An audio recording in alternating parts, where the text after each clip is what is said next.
Hi guys, welcome back to another Matchbox Garage video. I'm Rob and today I'm going to attempt to take this Ford Corsair from shabby to shiny. Now if you look at this one, it's seen better days. It's probably got 10% of the paint remaining. Looking through my collection of cars, which probably now stands at 600 to 700 cars, this one I would say is probably paint wise in the worst condition. To have this much paint missing, you know, it's obviously seen a lot of play. Some children have had a lot of fun with this little toy, so you know that's good to see.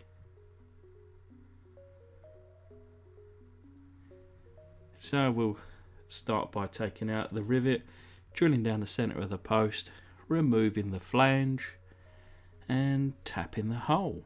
You'll notice I've got a new kind of a holder for my tap there. Makes life a little bit easier, that one.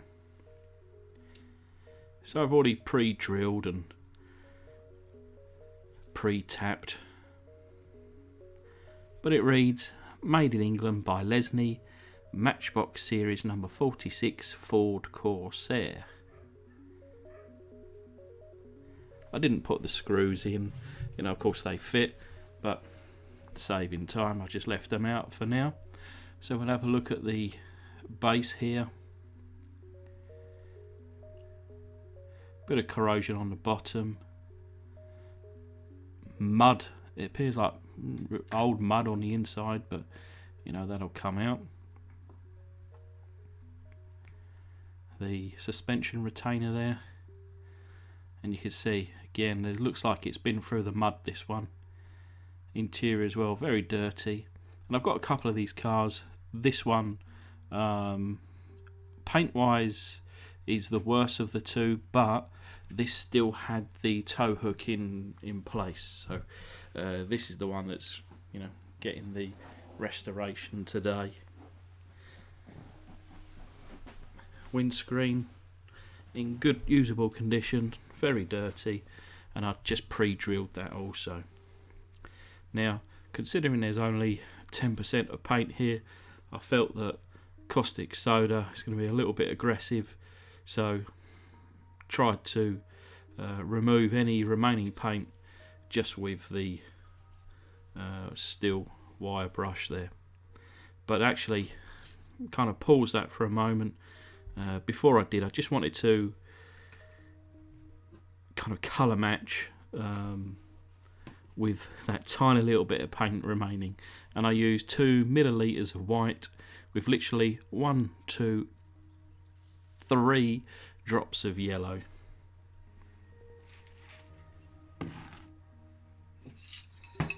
But kind of going back to the casting, I tried it with that wire brush, and we're probably now down to less than 5% remaining, but you know it just wouldn't come off, not without being too aggressive with the wire brush. So just to get off this last few kind of specks of paint, I've got this handy little ice cream box here, which actually I've bought a box load of cars from this, which you'll see actually in a previous unboxing video. But this little box is perfect for this kind of thing. Put it to one side and get on with the plastics at this point. So the base, the interior and the glass goes in there, and I'll give it a bit of a spruce up. Interior, just dry it off, that's good as it goes. Same with the retainer piece, that's fine. The glass there, it's not in bad condition. And here is my pledge, revive it, decanted into a pickled onion jar, which stinks still. I actually done a triple dip into this one, so you'll see here the first dip kind of tap it off onto some a little napkin here, dried it off. 20 minutes later, second dip, dried it off, and then for a third dip. There was some minor scratches in here, and by the time I did the third dip, certainly it looked as good as new.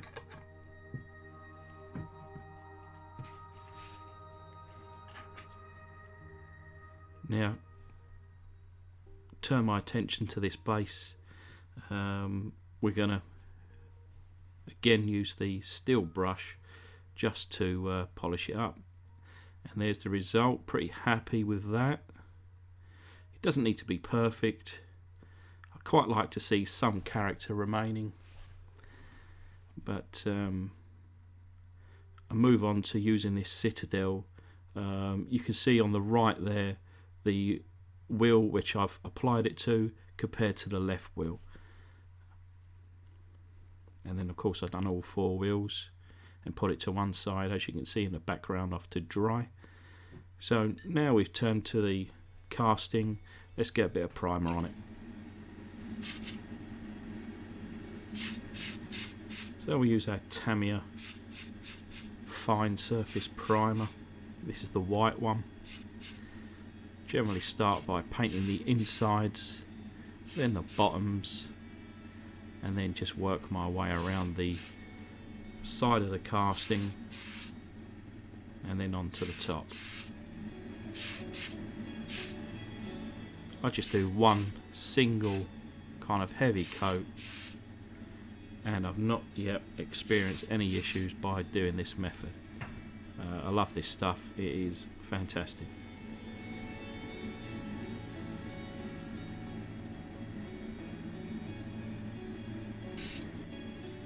And after about 20 minutes it's dried off, and I've got this kind of creamy off-white in my airbrush.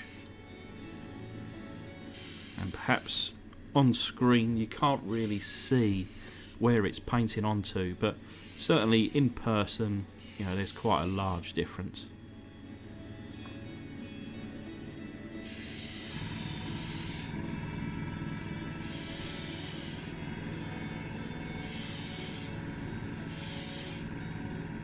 So what I tend to do is, because I'm pretty much with the first of the base coats, kind of painting it through the lens of the camera, I'll just do one thin coat, finish up with 2 or 3 coats for the finish.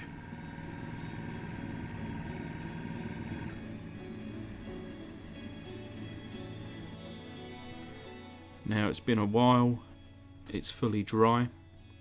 Now as standard, the front headlights and front grille are painted in a silver paint, and I use these very handy silver paint pens. So there we have it, just a few minutes later, and then I'm just going to assemble it now off camera.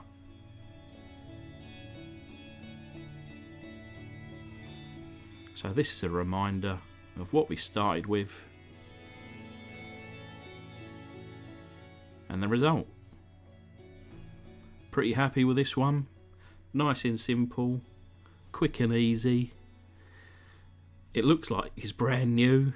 Kind of showed it to my children, and you know, I had this alongside the what car did I just finish? The Fiat Abarth, which was in like I finished it off in like a rally colours, and certainly to them, bearing in mind they're 4 and 7 years old, they liked this one. You know, they felt I hadn't even started the rally car, and they didn't realise I put about 10 hours into that to make it look like that. But still, they said this one's really nice, really clean, really tidy, looks brand new.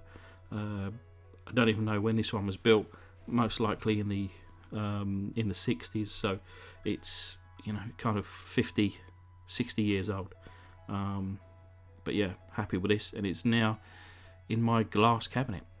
But I'll take this opportunity to thank my Patreons, Wills and Thangs, and the Bearded Outcast, and thank you guys for watching. Hopefully you'll stick around for the next one.